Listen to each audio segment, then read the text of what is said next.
Today we are dog sledding at Boyne Highlands Ski Resort. It's something we've done in the past few years with Boyne.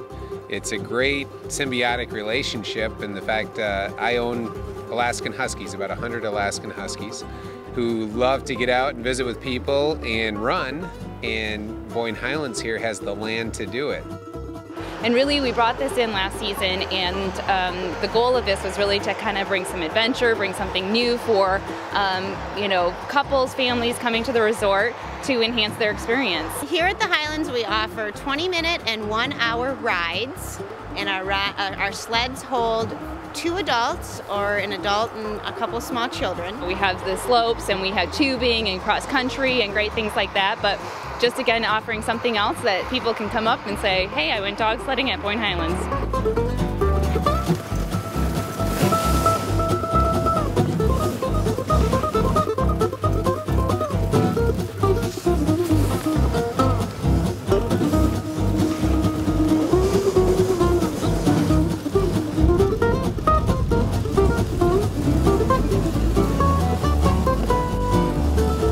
To ride in the sled, you feel a constant breeze in your face.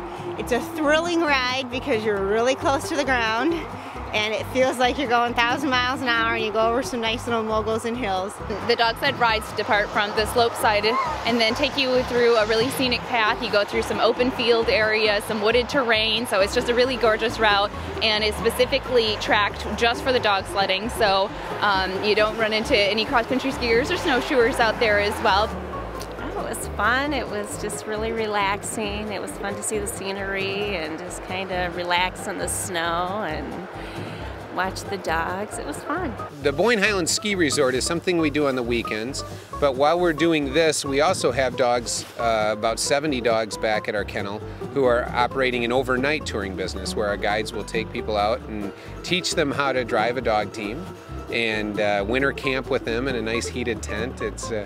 It's kind of cush. It's more of a, it's a great first year experience for winter camping for somebody.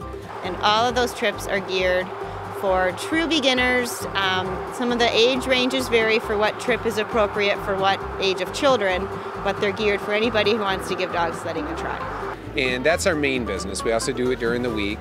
For us, it's very rewarding because we get to see people who can actually change during the 48 hours we get to spend with them, who come thinking, oh, I just drove to the edge of the world here in this remote location, I don't know if I can do this, and by the end they're signing up for next year already. The breed of dog we use is called an Alaskan husky, and technically it's a world-class mutt. It's a lot of dogs mixed together.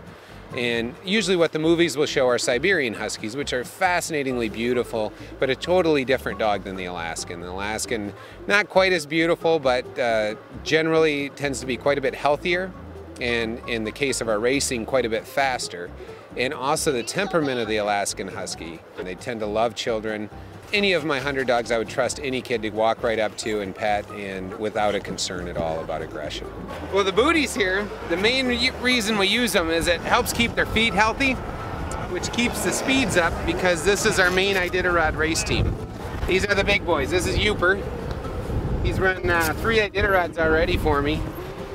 Pretty experienced dog, and he loves Boyne because it gives him a chance to run 3 miles, rest, and get tons of love.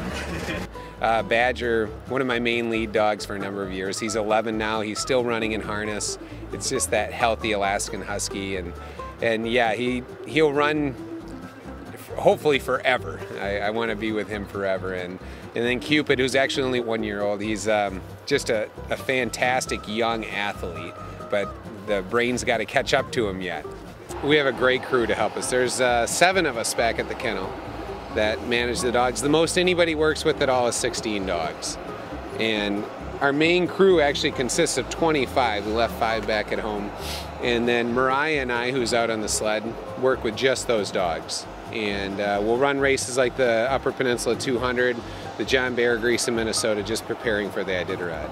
It's a lot of fun. It's kind of a different thing to be doing, but I grew up with it, so it's pretty much the only thing I'm qualified to do at the moment. Hopefully Ed will do really well in the race this year in the Iditarod. and I will go to Mexico afterwards. People will get out of the sled and say, oh my gosh, that's the greatest thing I've ever done in my life. And to hear that, it's like, oh yeah. And then the next run, when we go out, you start looking around and you think, yeah, that's why I do it. This is cool, you know? It's not to answer the same questions. I mean, the dog's passion for running, the people and especially children around the dogs, you know, that natural bond that dogs and kids have. And it's a fascinating line of work.